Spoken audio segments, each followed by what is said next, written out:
નમસ્કાર વિદ્યાર્થી મિત્રો, હું રમેશ વાગડિયા આપ સૌનું સ્વાગત કરું છું આજના લેક્ચરમાં. આજનું લેક્ચર આપણું જે રનિંગ ચેપ્ટર છે કે જે ધોરણ 12નું 10મું ચેપ્ટર છે, માનવ કલ્યાણમાં સૂક્ષ્મજીવો અથવા માનવ કલ્યાણમાં સૂક્ષ્મજીવોનો ફાળો, એના પરનો 7મો લેક્ચર છે.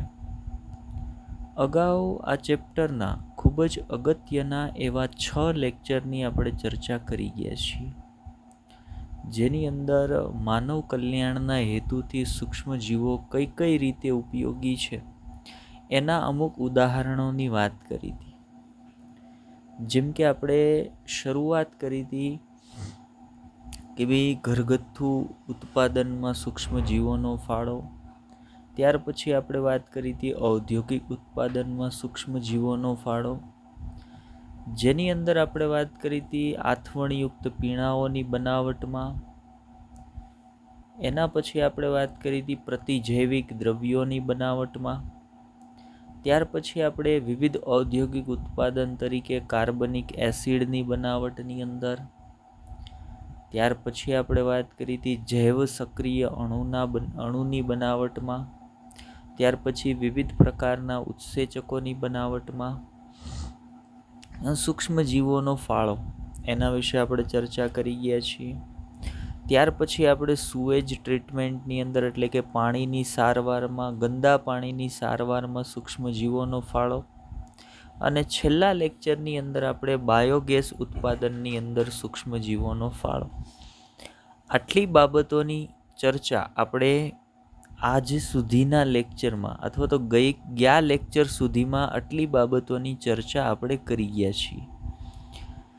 છેલ્લા લેક્ચરમાં મેં તમને કીધું એમ કે ભાઈ કઈ રીતે જે પશુઓ છે એના મળમૂત્રનો ઉપયોગ કરી એમાંથી ગેસનું મિશ્રણ તૈયાર કરવામાં આવે છે અથવા તો તૈયાર થાય છે, કે જેને આપણે બાયોગેસ અથવા ગોબર ગેસ તરીકે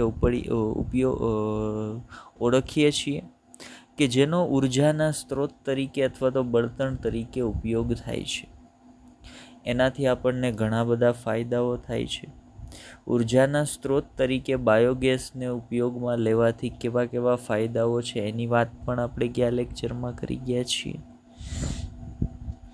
વાત કરીએ આજના લેક્ચરની એટલે કે લેક્ચર નંબર 7ની, કે ભાઈ આજના લેક્ચરમાં આપણે કઈ બાબત પર વાત કરવાના છીએ.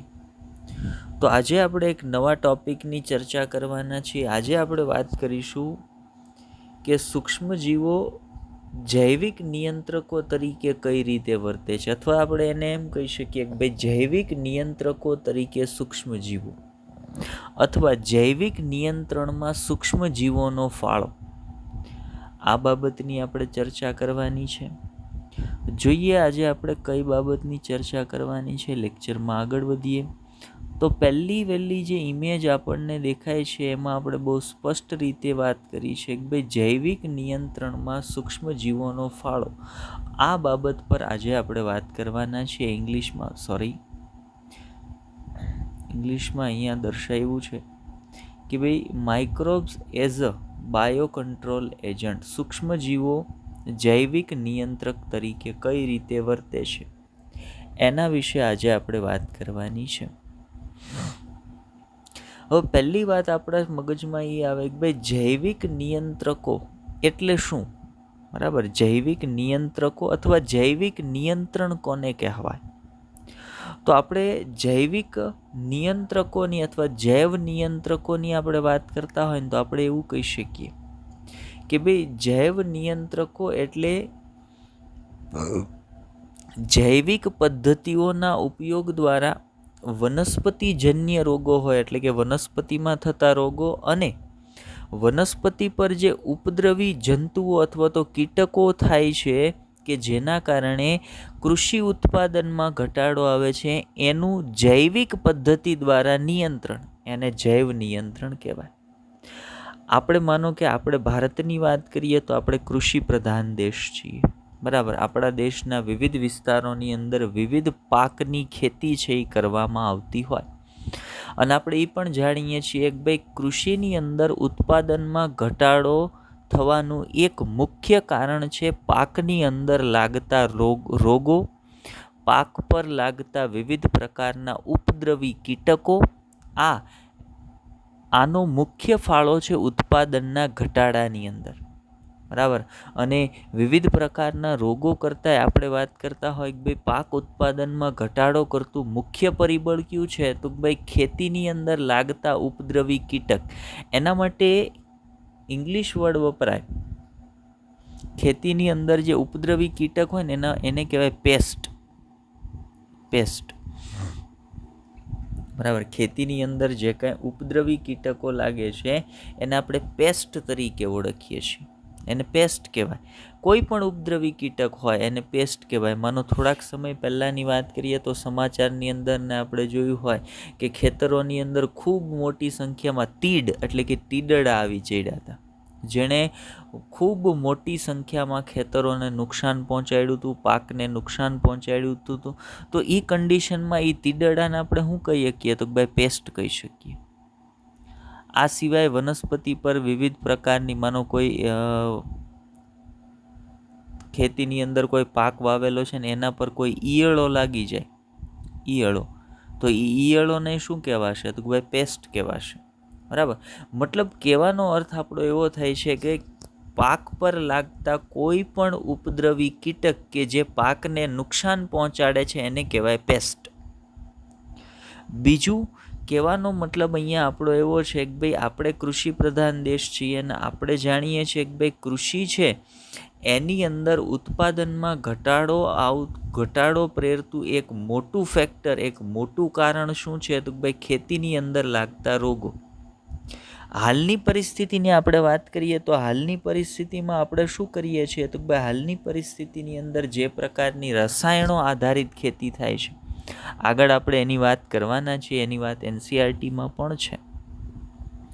તો હાલની પરિસ્થિતિ એવી છે કે હાલના સમયમાં આપણે જે ખેતી કરીએ છીએ એને એગ્રોકેમિકલ આધારિત ખેતી અથવા રસાયણ આધારિત ખેતી કહી શકાય. આપણે ખેતીની અંદર ખૂબ મોટી સંખ્યામાં રસાયણોનો ઉપયોગ કરીએ છીએ. એ રસાયણો છે એ ખાતર સ્વરૂપે હોય, એ રસાયણો છે એ વિવિધ પ્રકારની દવાઓ સ્વરૂપે હોય. જેમ કે દવાઓમાં આપણે વાત કરીએ તો ઇન્સેક્ટિસાઇડ, કીટનાશક દવાઓ હોય. વીડીસાઇડ, તમે જે ખેતરની અંદર પાક વાવ્યો છે એ સિવાયનું વધારાનું જે ઘાસ ઉગતું હોય ને એને વીડ્સ કહેવાય. વધારાનું જે ઘાસ ઉગે ને જેને આપણે નીંદણ કહીએ છીએ, નીંદણ, એના માટે ઇંગ્લિશ વર્ડ વપરાય છે વીડ્સ. વધારાનું જે ઘાસ નીંદણ હોય ને એને વીડ્સ કહેવાય. તો એ નીંદણનાશકની તમે વાત કરો તો એ પ્રકારની રાસાયણિક દવાઓ નીંદણનાશક તરીકે વપરાય છે. કીટકોનો નાશ, ઇન્સેક્ટનો નાશ કરતી ઇન્સેક્ટિસાઇડ અથવા એને કીટનાશકો કહેવાય, એનો ઉપયોગ છે એ થતો હોય. પેસ્ટિસાઇડ કે જે પેસ્ટ એટલે કે ઉપદ્રવી કીટકોનો નાશ કરતી દવા હોય એનો ઉપયોગ થાય. મતલબ હાલના સમયની તમે વાત કરો તો હાલના સમયમાં જે ખેતી થાય છે એ ખેતી કમ્પ્લીટલી કેવી છે, તો ભાઈ રસાયણો. અને ખેતીની અંદર વપરાતા રસાયણોને આપણે એગ્રોકેમિકલ કહીએ. તો હાલ જે ખેતી કરવામાં આવે છે એ ખેતી કયા પ્રકારની છે, તો ભાઈ એગ્રોકેમિકલ આધારિત ખેતી છે. એગ્રોકેમિકલનો ઉપયોગ ખેતીની અંદર શું કામ કરવામાં આવે, તો ભાઈ ઉત્પાદનમાં વધારો પ્રેરવા માટે, અથવા તો જે ઉત્પાદન છે એની અંદર ઘટાડો ન થાય ને એટલા માટે.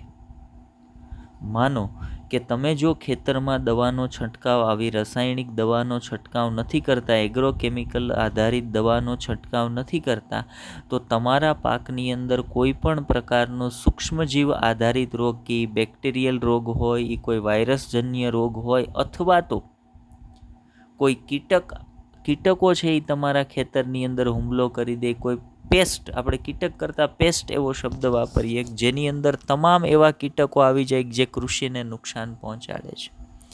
તો એવો કોઈ પણ રોગ એ કીટકો સ્વરૂપમાં હોય કે કોઈ સૂક્ષ્મજીવ તરીકે વાયરસના સ્વરૂપમાં હોય કે એ કોઈ બેક્ટેરિયાના સ્વરૂપમાં હોય કે એ કોઈ ફંગસના સ્વરૂપમાં હોય, જ્યારે એ તમારા ખેતરની અંદર લાગશે ત્યારે શું કરશે, તો ભાઈ પાકની વનસ્પતિઓ જે છોડ છે એને ખૂબ મોટા પ્રમાણમાં નુકસાન પહોંચાડશે. એના કારણે કૃષિ ઉત્પાદનમાં શું થાય છે તો ભાઈ ઘટાડો થતો હોય છે. અને ઘટાડો ન થાય એટલે આપણે શું કરીએ છીએ તો હાલ જે ખેતી કરીએ છીએ એમાં વિવિધ પ્રકારના એગ્રો કેમિકલનો ઉપયોગ આપણે કરતા હોઈએ છીએ. હવે આજના લેક્ચરમાં આપણે જે વાત કરવાના છે ને એ વાત એવી છે કે ભાઈ એગ્રો કેમિકલના કારણે અમુક નુકસાનકારક અસરો પણ થતી હોય. કેવી નુકસાનકારક અસર આગળ વાત કરીએ તો એ નુકસાનકારક અસરથી બચવું હોય તમારે શું કરવું પડે તો ભાઈ એગ્રો કેમિકલનો ઉપયોગ બંધ કરવો પડે. હવે તમે એગ્રો કેમિકલનો ઉપયોગ બંધ કરો તો તમારે કૃષિની અંદર લાગતા રોગો અથવા તો કૃષિમાં આવતા જે જંતુઓ છે એને અટકાવવા માટે બીજો કોઈ વિકલ્પ પસંદ કરવો પડે. કેમ કે જો તમે કોઈ વિકલ્પ ન ગોતો તો એ જે રોગ અથવા તો જે કીટકો જે પેસ્ટ લાગે છે ખેતરમાં એ આખો તમારો પાક અથવા તો ઉત્પાદન છે એનો નાશ કરી નાખશે, એને બગાડી નાખશે. એટલે આપણી પાસે કોઈક એવો વિકલ્પ હોવો જોઈએ કે જેમાં આપણે રસાયણોનો ઉપયોગ પણ ન કરવો પડે અને એમનેમ તમે કંટ્રોલ કરી શકો. તો એ વિકલ્પ શું છે તો ભાઈ એ વિકલ્પ છે તમારા ખેતરમાં જે કંઈ કીટકો કે જે કાંઈ ઉપદ્રવી કીટકો લાગે છે, ઉપદ્રવી કીટકો જે વનસ્પતિ કે છોડ પર પાક પર લાગે છે એનું નિયંત્રણ બીજા માઇક્રોબ્સ એટલે કે બીજા સજીવો દ્વારા તમે તમારા ખેતરમાં લાગતા રોગકારક મુખ્યત્વે કોણ છે તો ભાઈ કીટકો છે. એ રોગકારકોનું નિયંત્રણ બીજા સજીવોનો ઉપયોગ કરી અને કરો. આપણે એનું નિયંત્રણ તમારા ખેતરમાં જે કાંઈ કીટકો ઉપદ્રવી કીટકો જે ખેતરમાં લાગુ પડ્યા છે એ ઈયળ સ્વરૂપમાં હોય, કીટક સ્વરૂપમાં હોય, તો એ ઉપદ્રવી કીટકોનું નિયંત્રણ તમે બીજા સજીવોના ઉપયોગ વડે કરો. તો તમે નિયંત્રણ માટે કોનો ઉપયોગ કર્યો? જૈવિક ઘટકોનો.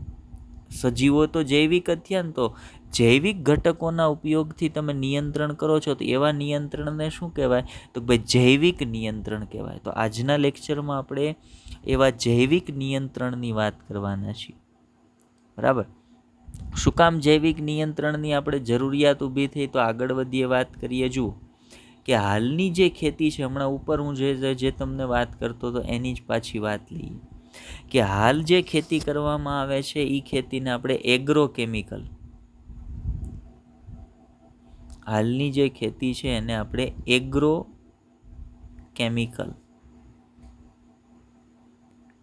કેમિકલ આધારિત ખેતી કહીએ છીએ. જેની અંદર એગ્રો કેમિકલ તરીકે આપણે વિવિધ પ્રકારના ખાતર તરીકે આપણા ખેતરની અંદર વિવિધ રસાયણોનો છંટકાવ કરતા હોય, વિવિધ પ્રકારની દવાઓ તરીકે આપણે ખેતરમાં રસાયણોનો છંટકાવ કરતા હોય. જો અહીંયા આ છે એ ઇન્સેક્ટિસાઇડ છે, આ છે ઇન્સેક્ટિસાઇડ છે, આ ઇન્સેક્ટિસાઇડ છે, આ ઇન્સેક્ટિસાઇડ કીટનાશકો છે. માનો અમુક વીડીસાઇડ પણ છે. તો આ બધાનું કામ શું છે તો ભાઈ આ બધા રસાયણો છે એ ખેતીની અંદર જે કોઈ પણ કીટકો લાગે છે, ઉપદ્રવી કીટકો લાગે છે જે તમારું પાક ઉત્પાદન ઘટાડે છે, એનું નિયંત્રણ કરવા માટે હાલના સમયમાં ખેતીની અંદર આ બધા રસાયણોનો ઉપયોગ થાય છે. અને આ બધા રસાયણોને એગ્રો કેમિકલ તરીકે ઓળખવામાં આવે. અને હાલની ખેતીનો મુખ્ય આધાર એગ્રો કેમિકલ છે, એટલે હાલની ખેતીને આપણે એગ્રો કેમિકલ આધારિત ખેતી કહીએ છીએ. હવે પ્રશ્ન એ છે કે ભાઈ જો એગ્રો કેમિકલનો ઉપયોગ કરવાથી તમારા પાકની અંદર તમારા ઉત્પાદનમાં ઘટાડો નથી આવતો, એગ્રો કેમિકલનો ઉપયોગ કરીને તમે તમારું ઉત્પાદન વધારી શકો છો, તો પછી તકલીફ ક્યાં છે? તો પછી વાંધો શું છે? એગ્રો કેમિકલ આધારિત ખેતી કરો ને. નહીં, એગ્રો કેમિકલ આધારિત ખેતી સતત કરી શકાય એમ નથી. હવે લાંબો સમય એગ્રો કેમિકલ આધારિત ખેતી કરી શકાય એમ નથી. કારણ તો જેટલા પણ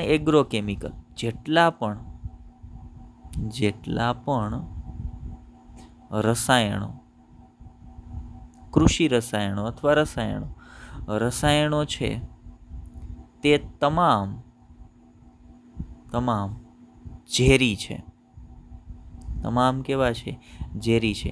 કે તમે ખેતરની અંદર કોઈ પણ પ્રકારની દવાનો છંટકાવ કરતા હોય, એ જંતુનાશક હોય તોય ભલે, એ કીટનાશક હોય તોય ભલે, એ ફૂગનાશક દવા હોય તોય ભલે, એ નિંદાણનાશક દવા હોય તોય ભલે, તમે કોઈ પણ પ્રકારની દવા ખેતરની અંદર છંટકાવ કરો છો તો એ છે શું? તો ભાઈ એક પ્રકારનું ઝેર છે. અને ઝેરની લાક્ષણિકતા શું છે? તો ભાઈ ઝેર છે ને એ કોઈ પણ સજીવ શરીરમાં જશે એટલે એને નુકસાન પહોંચાડશે. તમે ભલે તમારો હેતુ ખેતરની અંદર આ દવા છાંટવાનો શું છે? તો ભાઈ માત્ર ખેતરમાં જેટલા કીટકો છે ને એ મરી જાય, બરાબર. પણ ઇનકેસ એવું પણ બની શકે કે આ દવાના સંપર્કમાં ક્યારેક મનુષ્ય આવી જાય ને તો એની નુકસાનકારક અસર મનુષ્યને પણ થતી હોય છે. માનો આ બધી દવાનો છંટકાવ કઈ રીતે ખેતરમાં કરવામાં આવે? તો પાછળ એક ઇમેજ મૂકી છે, જુઓ. આ ભાઈ છે એ પોતાની પાસે રહેલો દવા છાંટવાનો પંપ છે એની મદદ વડે આ પ્રકારના વિવિધ રાસાયણિક દવાનો છંટકાવ છે એ ખેતરની અંદર કરે છે. પરિણામે શું થશે? તો ભાઈ ખેતરની અંદર દવાનો છંટકાવ થશે એટલે જેટલા પણ ઝેરી રસાયણો છે એ મેં તમને કીધું એમ તો તૃણનાશકનો ઉપયોગ કરો કે કીટનાશકનો ઉપયોગ કરો કે જંતુનાશકનો ઉપયોગ કરો કે ફૂગનાશકનો ઉપયોગ કરો, એ બધા છે હું ઝેરી દ્રવ્યો જ છે. અને એ ઝેરી દ્રવ્ય માત્ર કીટક માટે નથી, એ આપણા માટે ઝેરી દ્રવ્ય છે અને ખેતરમાં બીજા જે કોઈ પ્રાણીઓ હશે ને એના માટે પણ એ ઝેરી દ્રવ્ય છે. બીજું, આ તમામ ઝેરી દ્રવ્યની લાક્ષણિકતા શું છે? તો ભાઈ આ ઝેરી દ્રવ્યો છે એ માત્ર કીટક પર અસર નથી કરતા. માનો કે એ ઝેરી દ્રવ્ય છે એ જમીનમાં ભળે. આપણી પાસે એવી કોઈ ટેકનોલોજી તો નથી કે તમે દવાનો છંટકાવ કરો તો એ દવા માત્ર ને માત્ર વનસ્પતિ પર જ પડે. એ તમે આ રીતે આ વ્યક્તિ જે તમને ફોટોગ્રાફમાં દેખાય કે પંપથી દવા છાંટે તો એ દવાના અમુક અવશેષો છે એ જમીનમાંય ભળશે ને. પરિણામે જમીનની અંદર આ ઝેરી દ્રવ્ય છે એનો સંચય થતો જાય. જમીનની અંદર આ ઝેરી દ્રવ્યનો સંચય થતો જાય ને એ જમીનની અંદર પાણી સાથે ઊંડે ઉતરતા જે ભૂમિય જળ છે, આપણે જેનો ઉપયોગ ડાર કે બોરિંગ કરી અને જમીનમાંથી જે પાણી મેળવીએ છીએ એના સુધી આ બધા ઝેરી રસાયણો છે એનો સતત કૃષિની અંદર ઉપયોગ થવાના કારણે તમામ ઝેરી રસાયણો છે છેક ભૂમિય જળ સુધી પહોંચી જાય. માનો કદાચ એવું નથી થતું, દવાનો છંટકાવ કર્યો, એ દવા છે એ જમીન પર પડી છે, બરાબર. અમુક દવાનો ભાગ છે એ વનસ્પતિ પર પણ ગયો છે અને અમુક દવાનો ભાગ જમીન પર ભળ્યો છે. વરસાદ આવ્યો, ખેતરમાં પાણી ભરાણું, ખેતરની અંદરથી જ પાણી છે એ બહાર નીકળ્યું. પરિણામે ખેતરમાં જે દવા છાંટેલી હતી એ પાણીની અંદર ભેળીને આ પાણી છે એ વહેતું જે પ્રાકૃતિક જળાશય છે એની અંદર પહોંચ્યું. તો એની સાથે આ દવાઓ પણ બધી આ ઝેરી દવાઓ પણ ક્યાં પહોંચી? તો કોઈ પ્રાકૃતિક જળાશયમાં. તો એ રીતે એ નુકસાન કરશે. મતલબ જુઓ, તમે કૃષિની અંદર જે દવાનો છંટકાવ કરો છો એ તો ભાઈ તમામ કીટકો જેટલા પણ ખેતીની અંદર હશે એ બધાને મારી નાખશે. બીજું, તમારી જમીન છે એને પ્રદૂષિત કરશે, ભૂમિય જળને પ્રદૂષિત કરશે, કૃત્રિમ આપણા જે પ્રાકૃતિક જળાશયો છે એને પ્રદૂષિત કરશે, માનવ સ્વાસ્થ્યને ખરાબ અસર કરશે. આ બધી ખરાબ અસરો છે એ કૃષિ રસાયણ કે એગ્રોકેમિકલ આધારિત ખેતીની થાય છે. હવે જુઓ, બીજી એક વચ્ચે અહીંયા વાત લઈ લઈએ કે આપણે કીધું ને કે આ ઝેરી દવાનો છંટકાવ કરવામાં આવે એટલે તમામ કીટકોને મારી નાખશે. હવે યાદ રાખજો, ખેતરમાં જેટલા કીટકો હોય ને એ તમામ કીટકો તમારા પાક માટે નુકસાનકારક જ હોય એવું જરૂરી નથી. એમાંના મોટા ભાગના કીટકો તમારા માટે પાક માટે ફાયદાકારક પણ હોય. જેમ કે આપણે અમુક કીટકોની વાત કરીએ, લાઈક મધમાખીની હું તમને વાત કરું, એ ખેતરની અંદર હોય ને તમે દવા છાંટીને તમામ મધમાખીઓને મારી નાખો તો એનો લોસ તમને જ છે. કેમ? તો ભાઈ મધમાખી છે એ ખૂબ જ મહત્ત્વના પરાગવાહકો છે, પરાગનયનના વાહકો છે. હવે તમે બધા જ કીટકોને મારી નાખશો, કેમ કે દવા છાંટો તો એ દવા કોઈ સ્પેસિફિક ન હોય, દવા બધા માટે દવા જ છે, તમામ કીટકો માટે. મતલબ ઘણી વખત આવા એગ્રોકેમિકલ છે એ તમારા ખેતરમાં જે ઉપદ્રવી કીટકો છે એને તો મારે જ છે, સાથે સાથે બીજા જે ઉપયોગી કીટકો હોય, પાક માટે જરૂરી કીટકો હોય એનો પણ નાશ કરી નાખે છે. તો એ પણ નુકસાનકારક અસર થઈ એગ્રોકેમિકલની. હવે જુઓ, આપણે એક વસ્તુ જોઈ લીધી કે હાલ આપણે એગ્રોકેમિકલનો ઉપયોગ કરીએ છીએ અને એગ્રોકેમિકલથી બહુ બધી નુકસાનકારક અસરો થાય છે. તો હવે આપણી ઈચ્છા શું હોય? તો ભાઈ આપણી ઈચ્છા એવી હોય કે ભાઈ જો એગ્રોકેમિકલ આધારિત આવું જ થતું હોય તો હવે એગ્રોકેમિકલનો ઉપયોગ ખેતરમાં બંધ કરવો પડે. તમારે જો ખેતરમાં એગ્રોકેમિકલનો ઉપયોગ બંધ કરવો હોય તો તમારે કૃષિનો એક બીજો દૃષ્ટિકોણ વિચારવો પડે. તમારે ઓર્ગેનિક અથવા કાર્બનિક ખેતી કરવી પડે, કે જેની અંદર ઓર્ગેનિક ખેતી કોને કહેવાય? તો ભાઈ એવી ખેતી કે જેની અંદર કોઈ પણ પ્રકારના એગ્રોકેમિકલ કે કૃષિ રસાયણનો ઉપયોગ ન થતો હોય, એવી ખેતીને એવી ખેતીને કાર્બનિક અથવા ઓર્ગેનિક ખેતી તરીકે ઓળખવામાં આવે છે. ચાલો ઓર્ગેનિક ખેતી પર આગળ વધારે વાત કરીશું આપણે, પણ પહેલાં જેટલી વાત મેં તમને અહીંયા સમજાવી, NCERTએ એ સંદર્ભમાં થોડોક થિયરી પોર્શન મૂક્યો છે, એને સમજી લઈએ.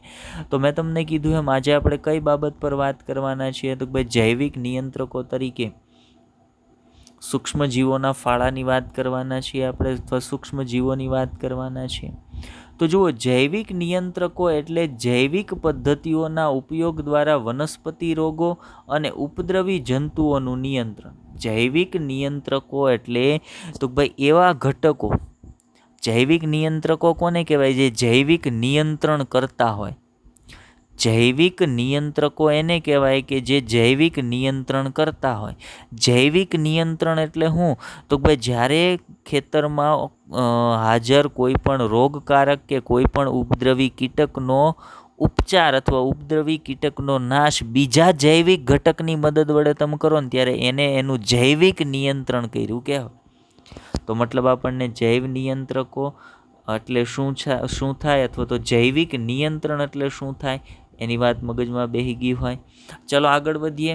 હવે જુઓ, આધુનિક સમયની વાત કરી છે, એટલે કે હાલના સમયની વાત કરી છે. તો આધુનિક સમયમાં અથવા આધુનિક યુગમાં કીટનાશકો એટલે કે ઇન્સેક્ટિસાઇડ્સ અને જંતુનાશકો એટલે કે પેસ્ટિસાઇડના વધતા ઉપયોગ દ્વારા તેનું નિયંત્રણ થઈ રહ્યું છે. હાલના સમયમાં જે કાંઈ પણ રોગકારકો છે અથવા તો જંતુઓ છે જે કૃષિની અંદર નુકસાન પહોંચાડે છે, એનું નિયંત્રણ હાલના સમયમાં આધુનિક યુગમાં શેના વડે થાય છે? તો ભાઈ વિવિધ પ્રકારના રસાયણોનો ઉપયોગ કરીને, એ કીટનાશક હોય, એ જંતુનાશક હોય, એ નીંદણનાશક હોય, એ ફૂગનાશક હોય, આવા કોઈ પણ રસાયણનો ઉપયોગ કરી અને વિવિધ પ્રકારના આવા જંતુઓ, ઉપદ્રવી જંતુઓનો નાશ છે એ કરવામાં આવે છે. આ રસાયણો વિષારી છે. મેં તમને કીધું ને કે આ તમામ રસાયણો કેવા છે? ઝેરી હોય છે, વિષારી છે અને મનુષ્ય તેમજ પ્રાણીઓ માટે ખૂબ જ હાનિકર્તા છે. ઘણી વખત એવું બને કે દવા છાંટવાની સિઝન હોય ને ખેતરોમાં, ત્યારે કોઈ વ્યક્તિનું મોટું ખેતર છે તો એની અંદર આ પંપ, આપણે હેન્ડપંપ હતો એવા પંપ લઈ અને એ દવાનો છંટકાવ કરતો હોય, તો ઘણી વખત હામા પવને દવાનો છંટકાવ થતો હોય ને તો દવા છે એ શ્વાસોશ્વાસમાં જવાના કારણે ઘણી વખત વ્યક્તિ છે એ ગંભીર રીતે બીમાર થઈ જતો હોય છે. અને ખેતીની અંદર બીજા કોઈ પણ પ્રાણીઓ હોય તો એની પણ નુકસાનકારક અસર છે, એને પણ નુકસાનકારક અસર છે આ દવાની થતી હોય છે. ઉપરાંત તેઓ આપણા પર્યાવરણ એટલે કે ભૂમિ, ભૂમિય જળ, ફળો, શાકભાજી અને પાકોનું પણ પ્રદૂષણ કરી રહ્યા છે. બરાબર. અત્યારે જુઓ, એગ્રોકેમિકલ આધારિત જે કાંઈ શાકભાજીઓ છે, જે કાંઈ કૃષિ ઉત્પાદનો બીજા છે, એ અનાજ હોય, કઠોળ હોય, જે કાંઈ એગ્રોકેમિકલ આધારિત છે ને, એ તમામ એગ્રોકેમિકલ આધારિત ખેતીની નીપજો છે ને એ કેન્સર પ્રેરક હોય. એ તમામ કેવી હોય? કેન્સર પ્રેરક હોય. એના સતત ઉપયોગથી કેન્સર થઈ શકે છે. બરાબર. અત્યારે જો કે માર્કેટમાં દેશી વસ્તુઓ અથવા તો ઓર્ગેનિક, હવે ધીમે ધીમે ખેડૂતો ઓર્ગેનિક ખેતી તરફ વધે છે અને ઓર્ગેનિક ખેતીની જે કાંઈ નીપજો હશે ને, જો એગ્રોકેમિકલ આધારિત ખેતીમાં તમને ઉત્પાદન વધારે મળશે, થોડુંક સસ્તું પડશે, પણ એની સામે નુકસાનકારક અસરો કેટલી બધી છે તો આપણે જોઈએ. હવે એની જગ્યાએ ઓર્ગેનિક ખેતી કે કાર્બનિક ખેતી કોઈ ખેડૂત કરે છે તો એને થોડીક ઓછી નીપજ આવશે, એટલે એ શું કરશે? તો ભાઈ થોડાક ઊંચા ભાવમાં વેચશે, પણ એ સારી તો ખરી, ઝેરી દ્રવ્ય વગરની તો ખરી. બરાબર. એટલે આ જે રસાયણ આધારિત ખેતી છે, એગ્રોકેમિકલ આધારિત ખેતી, એની નુકસાનકારક અસરો છે બધી. જુઓ, નીંદણના નાશ માટે વપરાતા નીંદણનાશક એટલે કે વીડીસાઇડ દ્વારા આપણે ભૂમિનું પણ પ્રદૂષણ કરી રહ્યા છીએ. કેમ કે મેં તમને કીધું ને, દવા ખાલી વનસ્પતિ ઉપર નથી છટાતી, જમીનમાં પણ ભળે છે ને એના કારણે જમીનનું પ્રદૂષણ પણ થતું હોય છે. ચાલો આગળ વાત કરીએ. હવે મેં તમને કીધું એમ કે આપણને એક વસ્તુ ખબર પડી ગઈ કે ભાઈ આ પ્રકારની એગ્રોકેમિકલ આધારિત ખેતી કરવાનો કોઈ લાભ નથી. એગ્રોકેમિકલ આધારિત ખેતીથી ઉત્પાદન તમને સારું મળશે, તમે વિવિધ કીટકોનું નિયંત્રણ કરી શકો છો, એનો નાશ કરી શકો છો, પણ એની ઘણી બધી નુકસાનકારક અસરો છે. એક તો ભાઈ તમામ રસાયણો છે એ કેવા છે? ઝેરી છે, અને માનવ સહિતના ખેતીની અંદર જે કાંઈ પ્રાણીઓ છે એ તમામ માટે ઝેરી અસર દર્શાવે છે.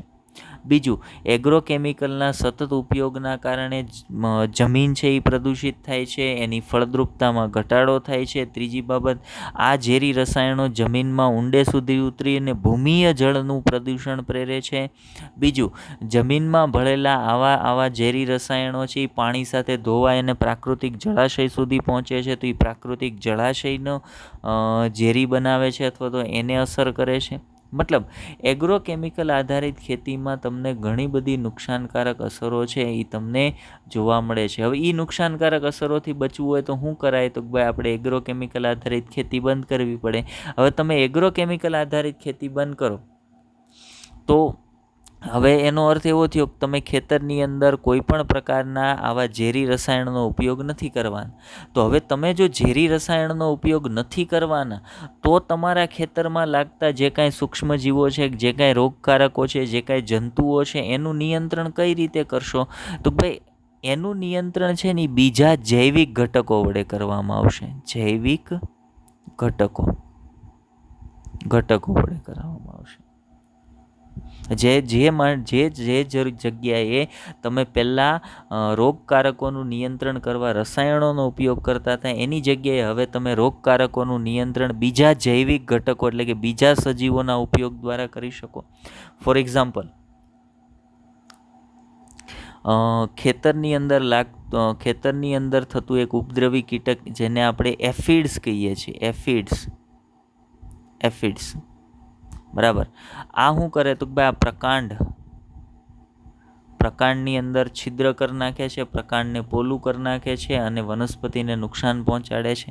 તો આ પ્રકારના જે કીટક છે એનો નાશ તમે એક ભૃંગ કીટક બીટલ, જે આપણે પહેલી સ્લાઇડમાં જે રેડ કલરના નાના બગ બીટલનો ફોટો, લેડી બગ બીટલ કહેવાય ને, લેડી બગ બીટલ, એ બીટલને ખેતરની અંદર રાખશો તો એ બીટલ પાકને કોઈ નુકસાન નથી કરતું, પણ તમારા પાકને નુકસાન કરતા જે બીજા કીટકો છે જેને એફિડ્સ કહેવાય છે, એ એફિડ્સનો ખોરાક તરીકે આ બીટલ ઉપયોગ કરી નાખશે. એટલે તમારા પાકને નુકસાન કરતું એક કીટક ઓટોમેટિકલી વગર રસાયણોનો ઉપયોગ કર્યા વગર એનો નાશ થઈ ગયો.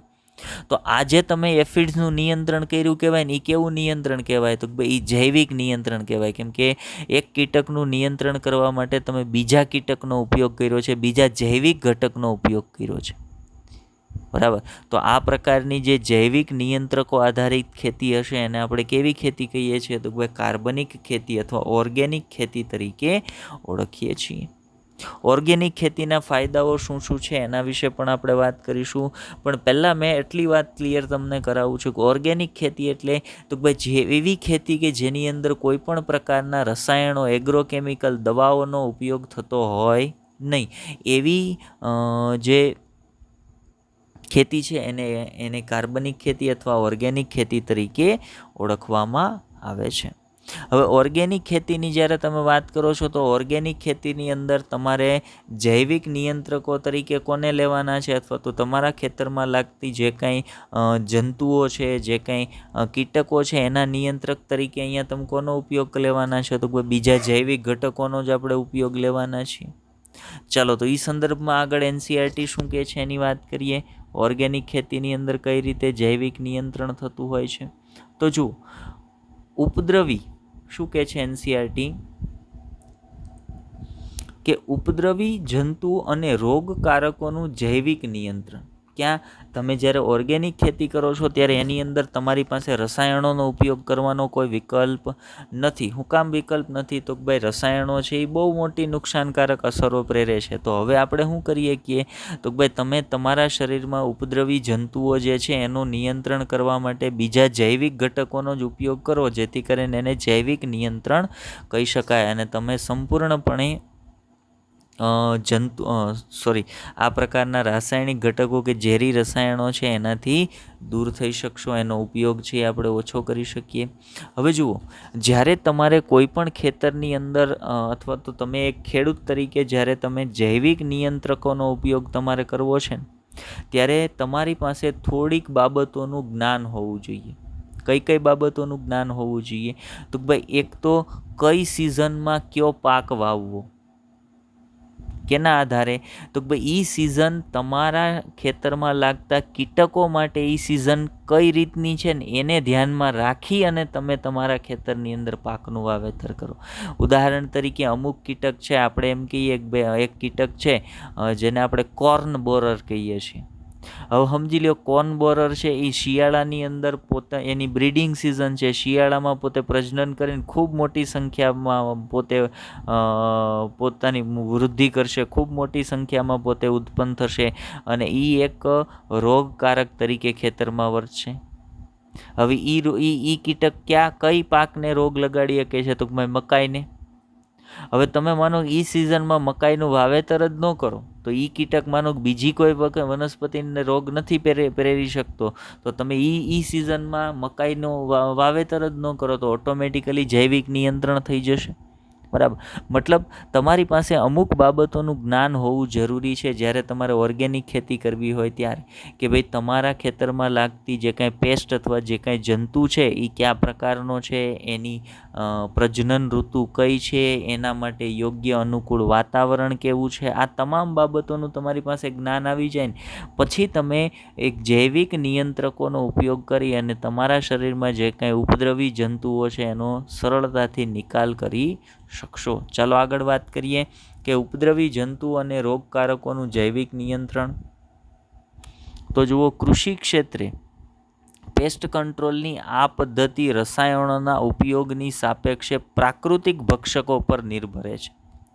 પ્રાકૃતિક ભક્ષકો એટલે તો આપણે જાણીએ છીએ કે ભાઈ પૃથ્વી પર ઇકોસિસ્ટમ ચાલતી હોય છે. બરાબર. આહાર શૃંખલા જેને આપણે કહીએ છીએ કે પૃથ્વી પર અસ્તિત્વ ધરાવતું દરેક સજીવ પોતાની ખોરાકની જરૂરિયાત માટે એકબીજા પર નભતા હોય. જેમ કે વનસ્પતિ છે એ પોતાના ખોરાક માટે સૂર્યપ્રકાશ પર નભે છે. તૃણાહારી અથવા શાકાહારી સજીવો પોતાના ખોરાક માટે વનસ્પતિઓ પર નભે છે. બરાબર. હવે એ શાકાહારી પ્રાણીઓ પર ખોરાક માટે કોણ નભે છે? તો કે માંસાહારી પ્રાણીઓ. એ નાના માંસાહારીઓ પર ખોરાક તરીકે કોણ નભે છે? તો કે મોટા માંસાહારીઓ છે. મતલબ પૃથ્વી પર અસ્તિત્વ ધરાવતો દરેક સજીવ એકબીજા સાથે પોતાના પોષણની જરૂરિયાતને અનુસરીને સંકળાયેલો છે અને એ એક શૃંખલા સ્વરૂપમાં સંકળાયેલો છે, જે શૃંખલાને આપણે શું કહીએ છીએ? તો કે આહાર શૃંખલા કહીએ છીએ. હવે આહાર શૃંખલાની અંદર તમારે ધ્યાન એ આપવાનું છે કે તમારા પાકને નુકસાન પહોંચાડતો જે કીટક છે એનું સ્થાન આહાર શૃંખલામાં ક્યાં છે અને એનું ભક્ષણ કરતો બીજો સજીવ કયો છે. તમે તમારા ખેતરમાં એ જે રોગકારક અથવા ઉપદ્રવી જંતુ છે એનું ભક્ષણ કરતો જે બીજો કીટક છે એનો ઉછેર કરશો એટલે ઓટોમેટિકલી તમારા શરીરમાં, તમારા ખેતરમાં જે રોગકારક કીટક હતું, ઉપદ્રવી કીટક હતું, એનો નાશ થઈ જશે. એટલા માટે અહીંયા કીધું છે કે આ પદ્ધતિ રસાયણો પર નહીં પણ પ્રાકૃતિક ભક્ષકો પર નિર્ભરે છે. આગળ વધીએ. કાર્બનિક ખેતી અથવા તો ઓર્ગેનિક ખેતી છે. ઓર્ગેનિક ખેતી કરનાર અનુસાર જૈવ વિવિધતા જ સ્વાસ્થ્યની ચાવી છે. બીજી ખૂબ જ અગત્યની વાત કે તમે જ્યારે ઓર્ગેનિક કે કાર્બનિક ખેતી કરો છો ત્યારે સૌથી અગત્યની બાબત હશે તમારા ખેતરની જૈવ વિવિધતા. ખેતરમાં જેટલી વધારે જૈવ વિવિધતા હશે, યાદ રાખજો, ખેતરમાં જેટલી વધારે જૈવ વિવિધતા હશે તમારા ખેતરનું સ્થાયીપણું એટલું જ વધારે હશે. તમારા ખેતરમાં જુદી જુદી જાતના જેટલા વધારે સજીવો હશે, હવે જો તમારા ખેતરમાં જુદી જુદી જાતના ઘણા બધા સજીવો હશે તો એ સજીવો એકબીજા પર પોતાની ખોરાકની જરૂરિયાત માટે નભતા હોય એટલે તમારે એને કંટ્રોલ કરવાની કંઈ જરૂર જ ન પડે. એ એકબીજા પોતાની રીતે એનું કંટ્રોલ કરી લેશે. બરાબર. તો એ પણ જૈવિક નિયંત્રણ કહેવાશે.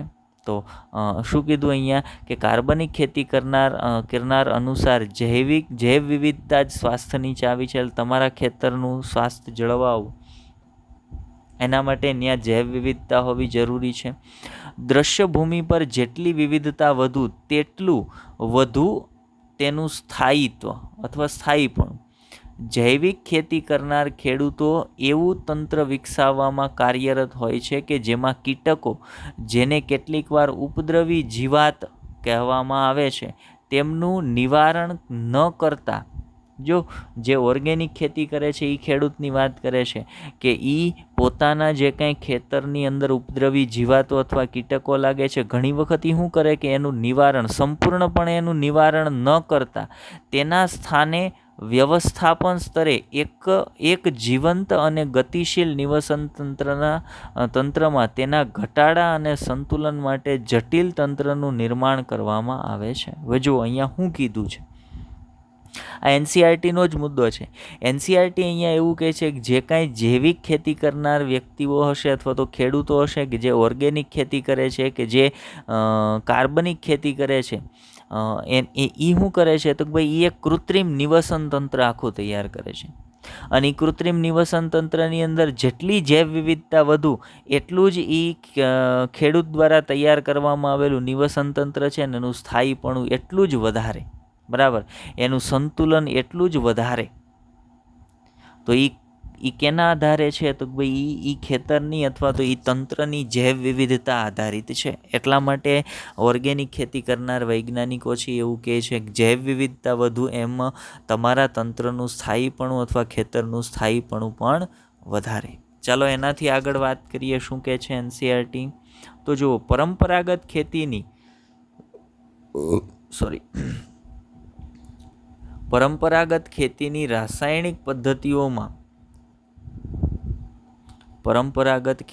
રાસાયણિક પદ્ધતિઓમાં આડેધડ લાભદાયી અને હાનિકારક બંને જૈવ સ્વરૂપોને મારી નાખવામાં આવે છે. મેં તમને કીધું ને, જ્યારે કોઈ પણ દવાનો છંટકાવ કરવામાં આવે તો એ શું છે, ઝેર છે. અને એ ઝેર છે ને એ કંઈ ઓળખીને કામ ન કરે. ઝેર બધા માટે ઝેર જ હોય. જેમ કે એ ઘણા ઉપયોગી કીટકોને પણ ખેતરમાંથી દૂર કરી નાખશે, એને પણ મારી નાખશે. જે નુકસાનકારક છે એને મારે છે, ચાલો સમજ્યા. પણ તમે છાંટેલું ઝેર અથવા ઝેરી દવા છે એ માત્ર નુકસાનકારક સજીવોને જ નહીં, ઉપદ્રવી સજીવોને જ નહીં, પણ ઘણા જે કામના છે, જે ઇમ્પોર્ટન્ટ છે એવા સજીવોને પણ મારી નાખે છે. એટલે આપણે કીધું છે કે આડેધડ લાભદાયી અને હાનિકારક બંને સૂક્ષ્મ સજીવો જૈવ સ્વરૂપોનો નાશ અહીંયા કરવામાં આવે છે. જુઓ, તે જૈવ નિયંત્રણ એક સાકલ્યવાદી દૃષ્ટિકોણ છે જે પ્રાણી સમૂહ અને વનસ્પતિ સમૂહના ક્ષેત્રની અસંખ્ય રચના કરતા સજીવોની પારસ્પરિક પ્રક્રિયાની ઝાડાની સમજનો વિકાસ માંગે છે. મતલબ ઝાડું એટલે શું તો ભાઈ નિવસન તંત્રમાં વસવાટ કરતો દરેક સજીવ પોતાની પોષણની જરૂરિયાત પૂરી કરવા એકબીજા સાથે સંકળાયેલો છે. એ એક ઝાડા જેવી રચના તૈયાર કરે છે. તો સૌથી પહેલાં કાર્બનિક ખેતી કરવા માટે આ ઝાડા જેવી રચના છે ને એને સમજવી ખૂબ જ ઇમ્પોર્ટન્ટ છે. ઓર્ગેનિક ફાર્મર એટલે કે જે ઓર્ગેનિક ખેતી કરે છે, ઓર્ગેનિક ફાર્મરની નજરે મોટે ભાગે આ દૃષ્ટિકોણ વિકસિત થાય છે કે પ્રાણી કે જેને આપણે જીવાત પેસ્ટ કહીએ છીએ તેનું નિવારણ માત્ર અશક્ય નથી પરંતુ અનિચ્છનીય પણ છે. શું કામ એવું કીધું છે તો ભાઈ એનું નિવારણ અશક્ય નથી પણ અનિચ્છનીય છે. એટલે ખરેખર કરવું જોઈએ નહીં. જો તમે ઈચ્છતા હોય તો થઈ શકે. બધા જ સજીવો છે એ ખેતરમાંથી બધા જ કીટકોનો નાશ થઈ શકે જો તમે દવાનો છંટકાવ કરો તો. પણ ઓર્ગેનિક ખેતી કરનારા જે કાંઈ ખેડૂતો છે એનું મંતવ્ય એવું છે કે તમારા ખેતરની અંદર જે કાંઈ પેસ્ટ છે, જે કાંઈ જીવાતો છે એને દૂર કરવી કે એનો નાશ કરવો એનો વિકલ્પ નથી. તમે શું કરો તો ભાઈ એનું નિયંત્રણ કરવાનું શરૂ કરો. જો શું કીધું છે કે તેમના વગર લાભદાયી પરભક્ષી અને પરોપજીવી કીટક જીવંત રહી શકે નહીં કે જે જીવાત પર પોતાના પોષણ કે ખોરાક માટે નિર્ભર હોય. હવે તમે શું કર્યું તો ભાઈ તમે દવાનો છંટકાવ કર્યો એટલે જેટલા કીટકો હતા એ બધા મરી ગયા. હવે શું થશે તો ભાઈ હવે એ કીટકો પર ખોરાક માટે નભનારા જે કાંઈ સજીવો છે એના માટે ખોરાકની તંગી ઊભી થશે. એના માટે ખોરાકની તંગી ઊભી થશે એટલે એના પછીના મતલબ એના માટે ખોરાકની તંગી ઊભી થઈ એટલે સમજો કે એનું મૃત્યુ થઈ ગયું. એટલે જેનું મૃત્યુ થઈ ગયું કે જે કીટકો પર ખોરાક માટે નભતા હતા ને એને ખોરાક ન મળવાના કારણે એનું મૃત્યુ થઈ ગયું છે, તો પણ કોકનો ને કોકનો તો ખોરાક હશે ને. પરિણામે શું થાય છે તો કે ભાઈ આખી જે ઇકોસિસ્ટમ, આખી જે આહાર શૃંખલા છે ને એ શું થઈ જાય છે તો કે ભાઈ ડિસ્ટર્બ થઈ જતી હોય છે. ક્યારે તો કે ભાઈ સતત વધારે પ્રમાણમાં તમે એગ્રોકેમિકલનો ઉપયોગ કરો ત્યારે. ચલો એનાથી આગળ વાત કરીએ શું કે છે. તો આથી જૈવ નિયંત્રણ દ્વારા શું કહે છે એનસીઆરટી જુઓ, આથી જૈવ નિયંત્રણ દ્વારા વિષારી રસાયણો અને જંતુનાશકો પરની આપણી નિર્ભરતા મહદઅંશે ઘટી જાય છે. તમે જૈવિક નિયંત્રણ કરવાનું શરૂ કરો એટલે ઓટોમેટિકલી ખેતીમાં આ જે વિષારી રસાયણો છે એનો ઉપયોગ ઓટોમેટિકલી ઘટવાનો શરૂ થઈ જશે. જો જૈવ કૃષિ બાયોલોજિકલ ફાર્મિંગના મહત્ત્વના પ્રસ્તાવ થકી આપણે ભિન્ન જીવંત સ્વરૂપો જે ખેતરમાં વસવાટ કરતા પરભક્ષીઓ તે જ રીતે જંતુ જીવાતો અને તેમના જીવનચક્ર, ખોરાક ગ્રહણ કરવાની રીતભાત તેમજ વસવાટના સ્વરૂપો જે તેઓ પસંદ કરે છે તેનાથી પરિચિત થઈએ છીએ. શું આપણે જૈવ નિયંત્રણના યોગ્ય સાધનોનો વિકાસ કરવામાં મદદ કરે છે? જે આપણને જૈવ નિયંત્રણના યોગ્ય સાધનો વિકાસ કરવામાં મદદ કરે છે. કોની વાત કરીએ છીએ? આપણે વાત કરીએ છીએ કાર્બનિક ખેતીની. અને કાર્બનિક ખેતીમાં તમે જે જૈવ સ્વરૂપોનો ઉપયોગ કરો છો એની આપણે વાત કરીએ છીએ, બરાબર, કે એ જૈવ નિયંત્રણના યોગ્ય સાધનોનો વિકાસ કરવામાં મદદ કરે છે. ચલો એનાથી આગળ વાત કરીએ શું કે છે એનસીઆરટી. ઓકે, હવે જ્યારે જૈવ નિયંત્રકોની તમે વાત કરો છો તો થોડાક આપણે એક્ઝામ્પલ પણ લઈ લઈએ. તો આગળ મેં જે તમને વાત કરી હતી એના પર જ આવીએ પાછા. અહીંયા તમને કીટક દેખાય છે. આપણે જૈવ નિયંત્રક તરીકે એક કીટકની વાત કરવાની છે, લેડીબગ. આ જે લાલ કલરનું શરીર અને કાળા ટપકાવાળું જે જીવડું તમને દેખાય છે એને કહેવાય બીટલ. એને શું કહેવાય? બીટલ.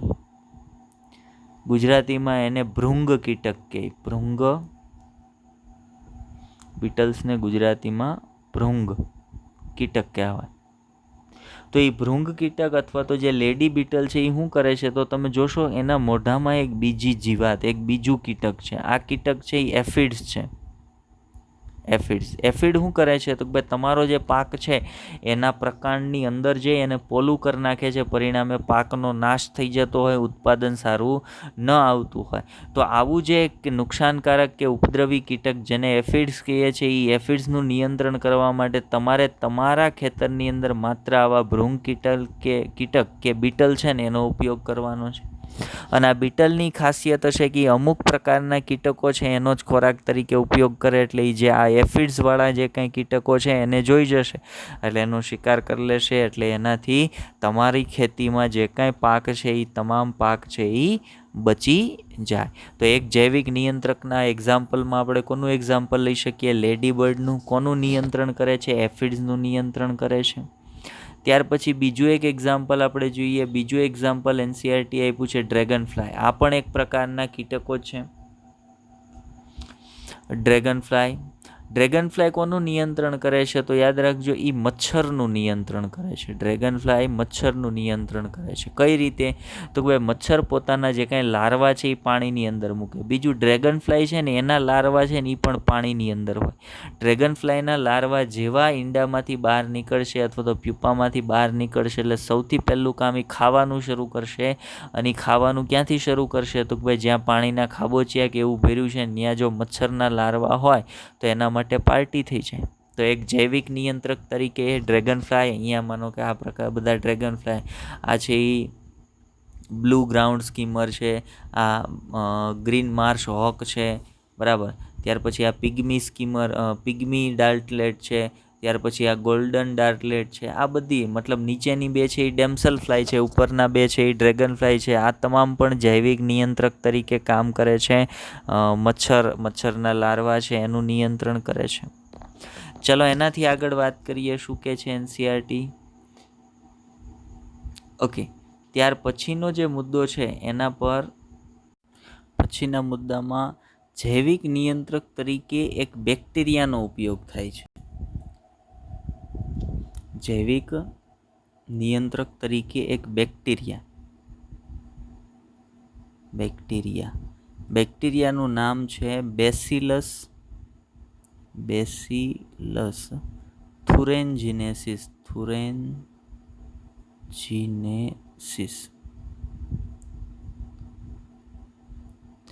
આ બેક્ટેરિયાના સ્પોર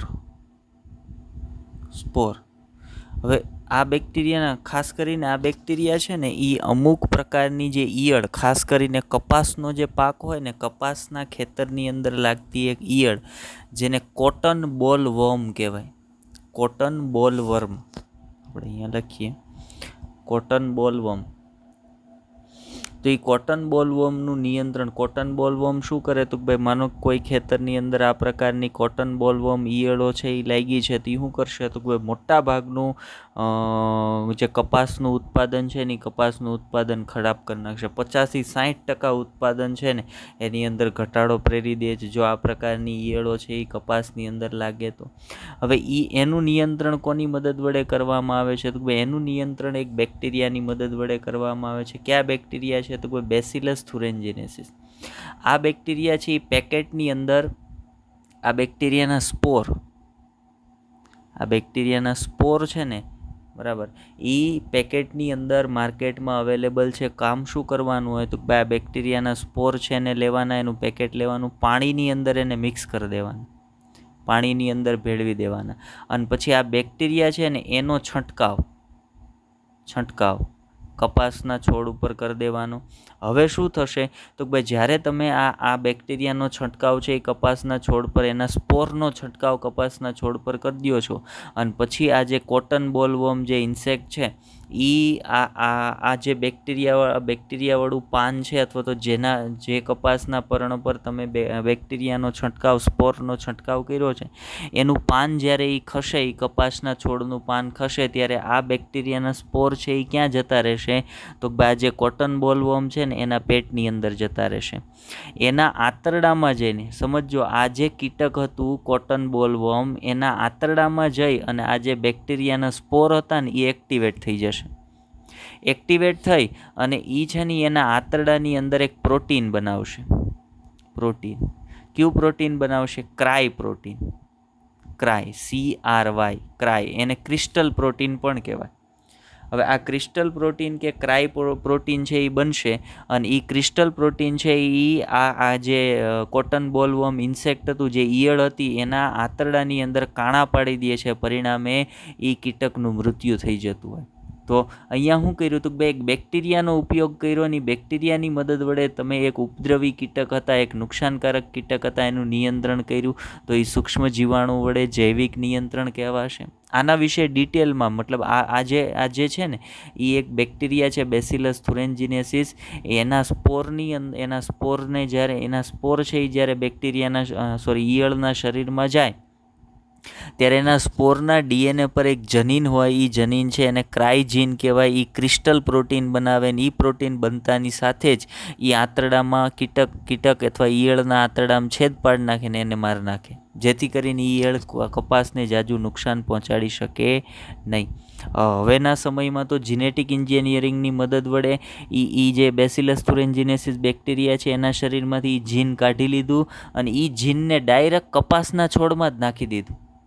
એટલે હવે તમારે બેક્ટેરિયાનો છંટકાવ કપાસ ઉપર ન કરવો પડે. જે બીટી કપાસ છે ને, બીટી જે છે ને, બીટી કપાસમાં એ બીટી છે બેસિલસ થુરેન્જીનેસિસ, કેમ કે એ કપાસમાં આ બેક્ટેરિયાનું જીન છે.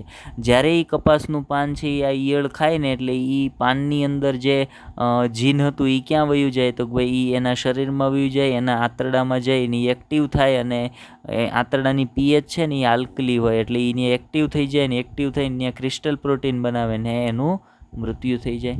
તો આ પ્રકારનું બેક્ટેરિયા દ્વારા પણ જૈવિક નિયંત્રણ કરવામાં આવે છે.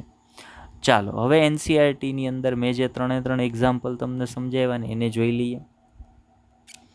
તો ખૂબ જ જાણીતા લેડી બર્ડ આપણે હમણાં જે જોયું ને લેડી બર્ડ અને ડ્રેગન ફ્લાય, જેના શરીર પર લાલ અને કાળા રંગના નિશાન હોય, લેડીબગના શરીર ઉપર હતા ને, તેવા ભૃંગ કીટકનો ઉપયોગ ક્રમશઃ એફિડ્સ અને મચ્છરોનો છુટકારો મેળવવા માટે ખૂબ લાભદાયી છે. મચ્છરનો છુટકારો મેળવવા ડ્રેગન ફ્લાય અને લેડીબગનો ઉપયોગ એફિડ્સથી છુટકારો મેળવવા માટે. સૂક્ષ્મજીવી જૈવ નિયંત્રણના ઉદાહરણ સ્વરૂપે બેસિલસ થુરેન્જીનેસિસ, એક બેક્ટેરિયાની વાત કરીને હમણાં, બેસિલસ થુરેન્જીનેસિસ, જેને બીટી તરીકે પણ ઓળખવામાં આવે છે. બેક્ટેરિયાનો ઉપયોગ પતંગિયાની ના નિયંત્રણ માટે, પતંગિયાની જે ઈયળ હોય ને એ ઈયળના નિયંત્રણ માટે, અહીંયા ઈયળ છે ને એ લખાણું નથી, પણ બેક્ટેરિયાનો ઉપયોગ પતંગિયાની ઈયળના નિયંત્રણ માટે કરવામાં આવે છે, જેને આપણે કોટન બોલવર્મ કહીએ છીએ. જો તેઓ શુષ્ક બીજાણુ સ્વરૂપમાં, મેં કીધું સ્પોરનો ગુજરાતી અર્થ થાય છે શુષ્ક બીજાણુ, શુષ્ક બીજાણુ સ્વરૂપે પેકેટમાં ઉપલબ્ધ છે. એને લેવાના, જેને પાણીમાં ભેળવીને અસરગ્રસ્ત કે સંવેદનશીલ વનસ્પતિઓ જેવી કે રાઈ, ફળાઉ વૃક્ષો અને ફળાઉ વૃક્ષો પર તેનો છંટકાવ કરવામાં આવે છે. એટલે એને છાંટી દેવાના, એટલે એ બેક્ટેરિયા ક્યાં આવી જાય તો ભાઈ એના પર્ણ પર આવી જાય. હવે આપણને પ્રશ્ન અહીંયા એવો થશે કે ભાઈ જેમ દવા છે એ જમીનમાં ભળતી હતી, એમાં બેક્ટેરિયા જમીનમાં નહીં ભળે, તમે એનો છંટકાવ કરશો તો ભાઈ આ જમીનમાં ભળશે પણ એ બેક્ટેરિયા જમીનને પ્રદૂષિત કરશે નહીં, એટલે આપણને ફાયદો જ છે. ચાલો આગળ વધીએ. હવે જ્યાં કીટકોના ડિંભ દ્વારા તેને ખવાય છે, એટલે પર્ણની વાત કરીએ છીએ, કોટન બોલવર્મ શું કરશે તો કપાસના પર્ણને, જેને ફળ હશે, જેને ઝીંડવા કહીએ, જેમાં રૂ બને, એને આ બધાને ખાઈ જાય છે. તો જ્યાં કીટકોના ડિંભ દ્વારા તેને ખવાય છે, ડિંભના અન્નમાર્ગમાં વિષ મુક્ત થાય છે. જ્યારે એ સ્પોર અથવા તો શુષ્ક જીવાણુ જે શુષ્ક સ્પોર હતા એને ઈયળ છે એ ખાશે, એના આંતરડામાં જઈને એ વિષ મુક્ત કરશે, ડિંભને મારી નાખે છે આંતરડામાં, આંતરમાર્ગમાં જઈ અને અહીંયા વિષની જગ્યાએ મેં તમને કીધું એમ ક્રિસ્ટલ પ્રોટીન મુક્ત કરશે, એ આંતરડામાં કાણા પાડી નાખશે અને કીટક મરી જશે. જો જીવાણુમય રોગ કેટરપિલર કે ઈયળને મારી નાખે છે, પરંતુ અન્ય કીટકોને કોઈ નુકસાન પહોંચાડતા નથી. આપણે આગળ એવી વાત કરી હતી, કીટકો બે પ્રકારના હોય, ફાયદાકારક હોય, નુકસાનકારક હોય. હવે આ પ્રકારના જૈવિક નિયંત્રકોનો તમે જ્યારે ઉપયોગ કરો ને ત્યારે એ માત્ર નુકસાનકારક કીટકો જે ખેતરમાં હોય ને એનો જ નાશ કરશે, ફાયદાકારક કીટકોનો નાશ કરશે નહીં. પરિણામે આપણને ઉત્પાદનમાં પણ શું થશે તો ભાઈ ફાયદો મળશે. જો છેલ્લા દશકામાં જનીન ઇજનેરી વિદ્યાના વિકાસથી વૈજ્ઞાનિકોએ બેસિલસ થુરેન્જીનેસિસના વિશેષ કારક જનીનને વનસ્પતિમાં દાખલ કર્યું છે. આ વનસ્પતિઓ કીટ જીવાતના આક્રમણ સામે પ્રતિકારકતા દર્શાવે છે. ઉદાહરણ બીટી કપાસ આવું એક ઉદાહરણ છે, જે આપણા દેશમાં કેટલાક રાજ્યોમાં ઉછેરવામાં આવે છે. મેં તમને આગળ વાત કરી એમ. અને બીટી કપાસ વિશે વધારે ડિટેલમાં આગળ 2 ચેપ્ટર આપણે ભણવાના છીએ બાયોટેકનોલોજીના, એની અંદર વધારે વાત કરીશું. બરાબર, ચાલો આગળ વધીએ. ત્યાર પછી શું છે? ઓકે, ત્યાર પછી જૈવિક નિયંત્રક તરીકે એક ફૂગનો ઉપયોગ કરવામાં આવે છે. ફૂગનું નામ છે ટ્રાઇકોડર્મા. આ ફૂગ છે એ મુક્તજીવી ફૂગ છે. કેવી છે? મુક્તજીવી, પરોપજીવી નથી. કેવી છે? મુક્તજીવી છે. આ ફૂગ મુખ્યત્વે ક્યાં હોય તો ભાઈ વનસ્પતિના મૂળ તંત્ર પર હોય. અને શું કરે તો ભાઈ જે વનસ્પતિના મૂળ તંત્ર પર હશે ને એ વનસ્પતિના મૂળ તંત્ર પર લાગતા કોઈ પણ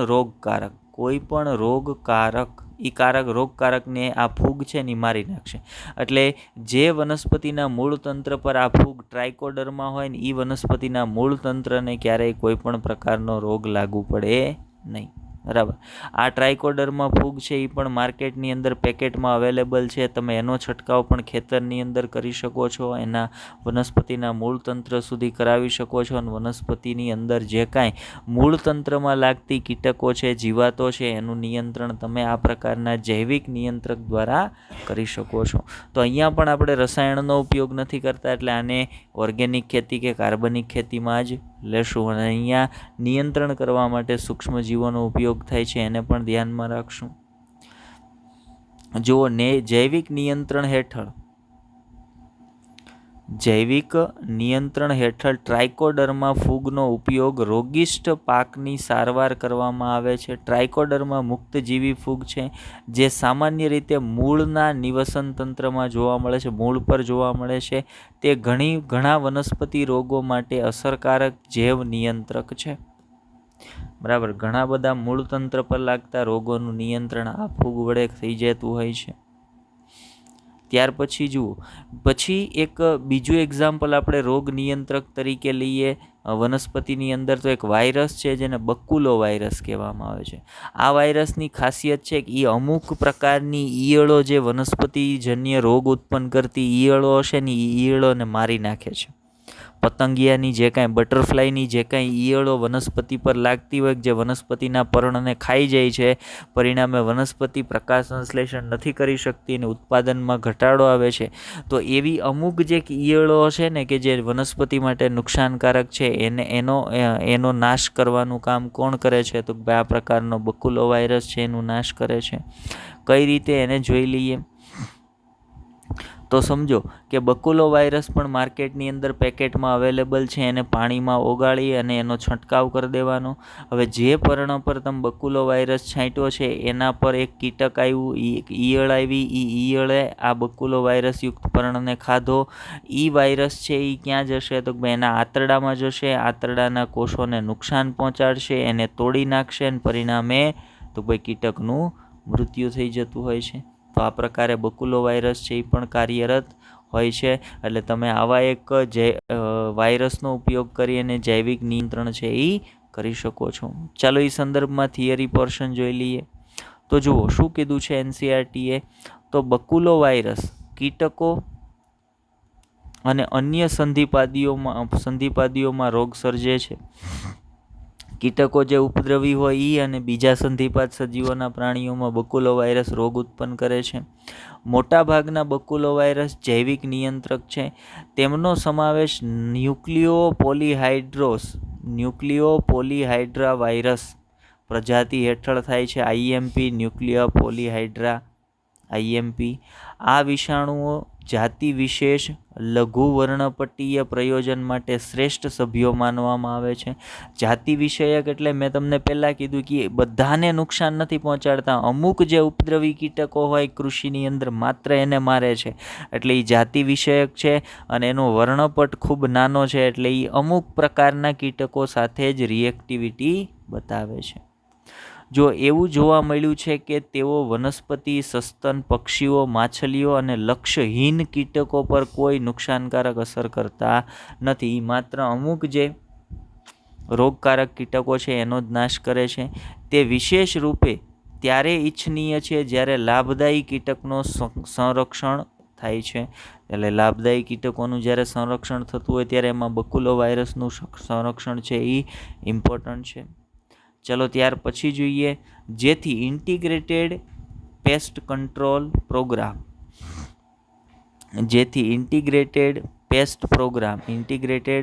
પેસ્ટ મેનેજમેન્ટમાં તેનો ઉપયોગ કરી સંવેદી નિવસન તંત્ર વિસ્તારનો ઉપચાર છે એ થતો હોય છે.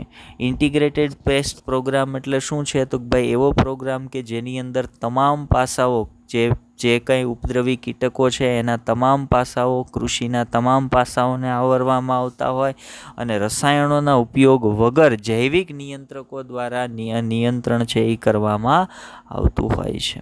તો આટલી બાબતની ચર્ચા છે એ આપણે એનસીઆરટી આધારિત શેમાં કરવાની હતી? તો ભાઈ આજના ટોપિક સંદર્ભે કરવાની હતી, કે જે ટોપિક શું હતો આપણો?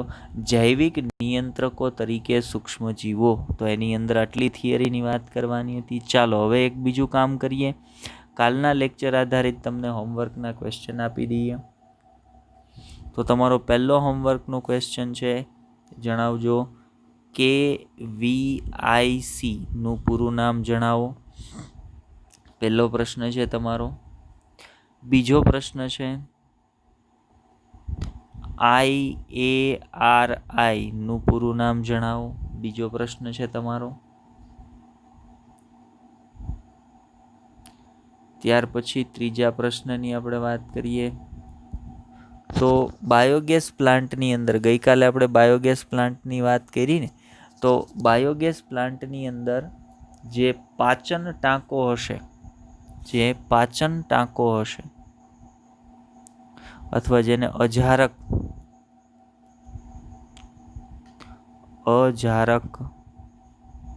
ટાંકો, એની ઊંડાઈ કેટલી હશે? અજારક ટાંકાની ઊંડાઈ કેટલી હશે? તમારો ત્રીજો પ્રશ્ન છે. હવે વાત કરીએ ચોથા પ્રશ્ન પર આવીએ.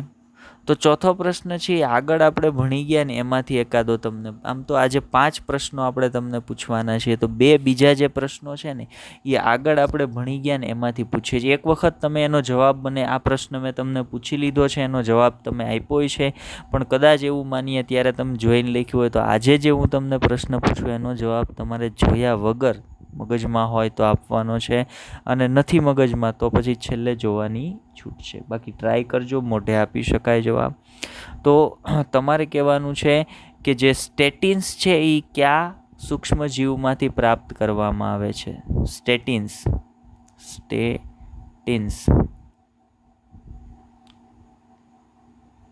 કયા સૂક્ષ્મજીવમાંથી પ્રાપ્ત કરવામાં આવે છે? અને બીજા નંબર પર તમારે જણાવવાનું છે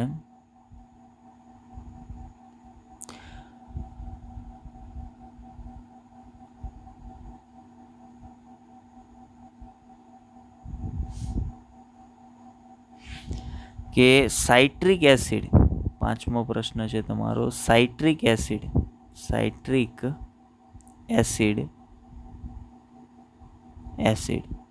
નું ઉત્પાદન કયા સૂક્ષ્મજીવમાંથી કરવામાં આવે છે? તો પહેલાં 2 પૂરા નામ આપવાના છે, પછી અજારક ટાંકાની ઊંડાઈ, પછી સ્ટેટિન્સ શેમાંથી પ્રાપ્ત થાય છે, અને સાઇટ્રિક એસિડ કયા સૂક્ષ્મજીવમાંથી પ્રાપ્ત થાય છે. આ 5 પ્રશ્નો છે આજે આપણે તમને આપીએ છીએ હોમવર્કની અંદર. તો બધાએ ફરજિયાત 5 પ્રશ્નોના આન્સર કોમેન્ટની અંદર કરવાના છે. ચાલો, આજના લેક્ચરની અંદર બસ એટલું જ. લેક્ચરને ધ્યાનથી જોજો, સમજવાનો પ્રયત્ન કરજો, ન સમજાતી બાબત કોમેન્ટ કરજો, આપણે ફરી એક વખત તમને સમજાવીશું. Best of luck.